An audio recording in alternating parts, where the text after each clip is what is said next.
নাম তোমাৰ? মনোয়াৰা বেগম। জুমি সুলতানা। মনিৰ আলী। এতিয়া মনিৰ আলীৰ কি আশা? অলিম্পিক আৰু UFC অলিম্পিকত ওকে। মোৰ আশা মানে অলিম্পিকত খেলা।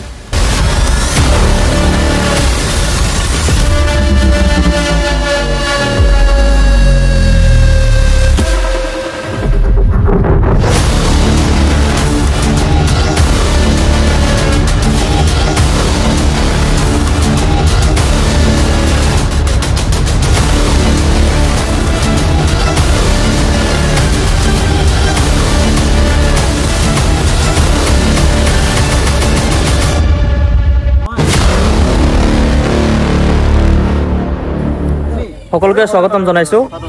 বৰ্তমান মই যিটো স্থানত উপস্থিত আছোঁ আপোনালোকে দেখিবলৈ পাইছে মোৰ পিছফালে কিছু কিশোৰ আৰু কিশোৰী আছে আৰু এই কিশোৰ কিশোৰীৰ প্ৰতিভা দেখিলে আপোনালোকে তবত মানিব। মই কিছু দৃশ্যাংশ আপোনাক দেখুৱাম। তাৰ আগতে কৈ লৈছোঁ যে এইসকলৰ মাজত কিছুমানে নেশ্যনেল পৰ্যায়ত খেলিছে আৰু কিছুমানে ৰাজ্যিক পৰ্যায়তো খেলিছে। এতিয়া কথাটো হৈছে যে তেওঁলোকৰ লগত কিছু কথা পাতিম। তাৰ আগতে মই ক'ব বিচাৰিছোঁ যে দুৰ্গম অঞ্চলৰ পৰা কেনেকৈ এইসকল কিশোৰ কিশোৰী আগবাঢ়ি আহিছে, নিজৰ প্ৰতিভা প্ৰকাশ কৰিছে আৰু কিছু শিকি আছে, প্ৰশিক্ষণ লৈ আছে। তাৰমানে বিশ্ব দৰবাৰত যে নিজকে প্ৰতিষ্ঠা কৰিব সেই সংকল্প লৈ ঘৰৰ পৰা ওলাই আহিছে। মা দেউতায়েও কিবা এটা আশা কৰি তেওঁলোকক পঠাই দিছে। ইয়াৰে মাজত যিগৰাকী কিশোৰীয়ে ইতিমধ্যে ৰাজ্যিক পৰ্যায়ত খেলিছে আৰু সুনাম অৰ্জন কৰিছে সুদূৰ কেৰেলাত। মোৰ লগত আছে, কি নাম তোমাৰ? মনোয়াৰা বেগম। তুমি ক'ত গৈছিলা খেলিবলৈ? কাশ্মীৰ গৈছিলোঁ, কেৰেলাত গৈছিলোঁ, যোৰহাট, গুৱাহাটীত, বৰপেটাত। আৰু তাতে পাৰফৰ্মেঞ্চ দেখুৱাইছা, কি হ'ল তাৰপিছত? তাৰপিছত ভাল ফলাফল আহিল। সোণৰ মেডেল পাইছা, সেইখিনি নকলা যে? এনেই গ'ল্ড বুলি কয়, সোণৰ নহয় এইটো। যিয়ে নহয় গ'ল্ড মেডেলছ, সেইটো সোণ নাথাকিলেও সন্মান এটা। ত' গ'ল্ড মেডেল পাইছা, আগলৈ তুমি ক'লৈ যাবা? অলিম্পিকত ওকে। অলিম্পিকত যোৱাৰ আশা আছে। আৰু তোমাৰ ঘৰ ইয়াতে ক'ত? বাইহাট। বাইহাট ওকে। আছে মোৰ লগত আৰু কিশোৰী আছে, এইয়া সৰু মাইনাজনী আছে। সৰু মাইনা, তোমাৰ নাম কি? জুমি সুলতানা। তুমি গৈছা বাহিৰত খেলিবলৈ? বাহিৰত যোৱা নাই। বাহিৰত যোৱা নাই, ক'ত গৈছিলা? যোৰহাটত গৈছিলোঁ, দুবাৰ গৈছিলোঁ, তাৰপিছত ধেমাজি গৈছিলোঁ, গুৱাহাটীত আৰু ডিষ্ট্ৰিক্ট লেভেল খেলিছোঁ বৰপেটাত। ডিষ্ট্ৰিক্ট লেভেল, তাৰপিছত? মই যোৰহাটত পাইছিলোঁ গ'ল্ড মেডেল আৰু কোকৰাঝাৰ পাইছিলোঁ গ'ল্ড পাইছিলোঁ আৰু এটা চিলভাৰ পাইছিলোঁ। আৰু ধেমাজি পোৱা নাছিলোঁ, ফাৰ্ষ্ট গেম আছিল। গুৱাহাটীত পাইছিলোঁ গ'ল্ড, বৰপেটাতো গ'ল্ড পাইছিলোঁ। আচ্ছা, মেডেল কেইটা চাই মা দেউতাই কি কৈছে? মা দেউতাই আনন্দ পাইছে বহুত। আৰু তোমাৰ আশা? মোৰ আশা মানে অলিম্পিকত খেলা। Olympic okay. ত' সদায় অনুশীলন কৰি আছা? সদায়? তাৰপিছত কিমান ঘণ্টাকৈ কৰি আছা? ইয়াতে 2 ঘণ্টামান হয় আৰু ঘৰত মানে মাজে মাজে কৰোঁ। এতিয়া তুমি কোন ক্লাছ? ক্লাছ 9। ক্লাছ 9 পাইছা ওকে। ত' ক্লাছ 9 পাইছা এতিয়া, পঢ়া শুনাৰ লগে লগে এইটো আগবাঢ়ি লৈ গৈছা, আশা আছে আগলৈ আগবাঢ়ি যোৱা। মোৰ লগত এজন কিশোৰ আছে, মই তাৰ ওচৰত যাম। কি নাম আছিলে তোমাৰ? মনিৰ আলী। মনিৰ আলী। এতিয়া মনিৰ আলীৰ কি আশা? অলিম্পিক আৰু UFC তাৰ আগতে এতিয়া কি খেলি আছা? District level. ষ্টেটত গৈছোঁ। কিবা সন্মান পাইছা, কিবা কি পালা? ডিষ্ট্ৰিক্টত গ'ল্ড মেডেল, যোৰহাট যায় 2টা পাইছিলোঁ। যোৰহাটত আৰু তাৰপিছত গুৱাহাটীত খেলিছোঁ। অকল গুৱাহাটী? গুৱাহাটীত বৰপেটা, গুৱাহাটীত গ'ল্ড মেডেল আৰু বৰপেটাত গ'ল্ড মেডেল। আশাটোতো অলিম্পিকেই? আচ্ছা, তো কষ্ট কৰিব লাগিব। কিমান পঢ়া নাই এতিয়া কৰি আছা? ক্লাছ 10। ক্লাছ 10। তো সন্মুখত মেট্ৰিকো আছে, তাৰ লগে লগে এইটোও কৰি আছা, দুয়োটাই যাতে সফল হয়, হয়নে? তো কষ্টটো কৰিব লাগিব আগবাঢ়ি যাবলৈ।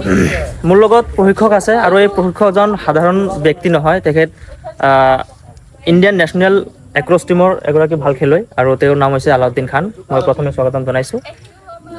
এই যে আপুনি যিটো গ্ৰুপ চলাই আছে, মনত কি আশা লৈ, মানে কিমান দূৰলৈকে আগবাঢ়ি গৈছে এতিয়ালৈকে, বা কিমান দিনৰ পৰা শিকাই আছে এনেকুৱা?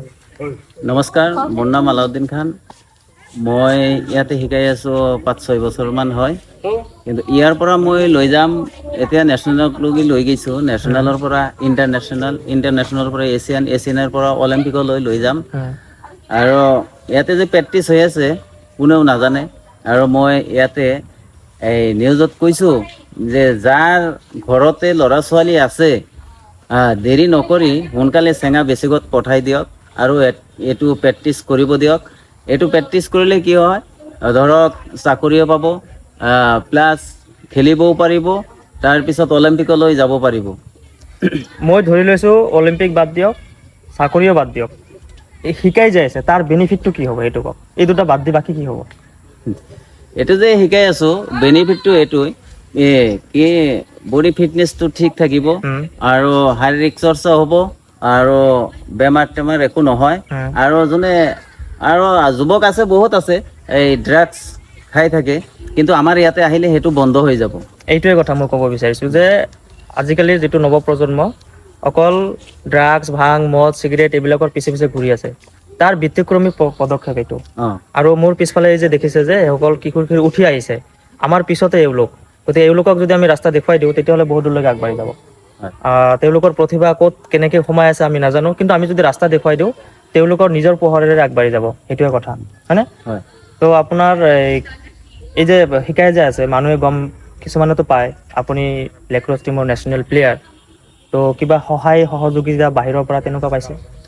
মই এনেকুৱা সহায় সহযোগিতা বাহিৰৰ পৰা পোৱা নাই। বাহিৰৰ পৰা পালিতো মই গেলোৱে হয়, কিন্তু কোনেও সহায় নকৰে। যাৰ ওচৰত গৈছোঁ তেওঁ সন্মান কৰিছে, ফটো তুলিছে যে নাই অলিম্পিকিয়ান হ'বা, তোমাৰ লগত এটা চেলফি মাৰি ৰাখি দিওঁ।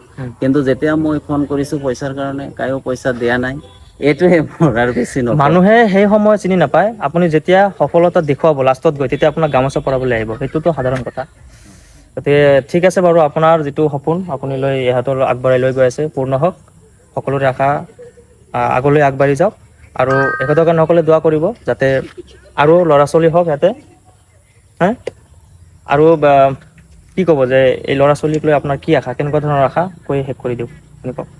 এই ল'ৰা ছোৱালীলৈ মোৰ বহুত ডাঙৰ এটা আশা আছে, যাতে মোৰ ইয়াৰ পৰা যাতে অলিম্পিকত যাব পাৰে, এইটোৱে মোৰ সপোন।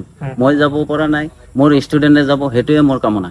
অ'কে, ধন্যবাদ জনাইছোঁ সকলোকে, আৰু ভিডিঅ'টো সকলোৱে শ্বেয়াৰ কৰি দিব যাতে এই অঞ্চলৰ প্ৰতিটো গণ্যমান্য সৰু ল'ৰা সৰু ডাঙৰ সকলোৱে যাতে পায় আৰু নিজৰ সন্তানক যাতে এনেকুৱা ধৰণৰ প্ৰশিক্ষণ চেণ্টাৰত পঠাই দিয়ে তাৰ কাৰণে সকলোকে আহ্বান জনাইছোঁ। ধন্যবাদ।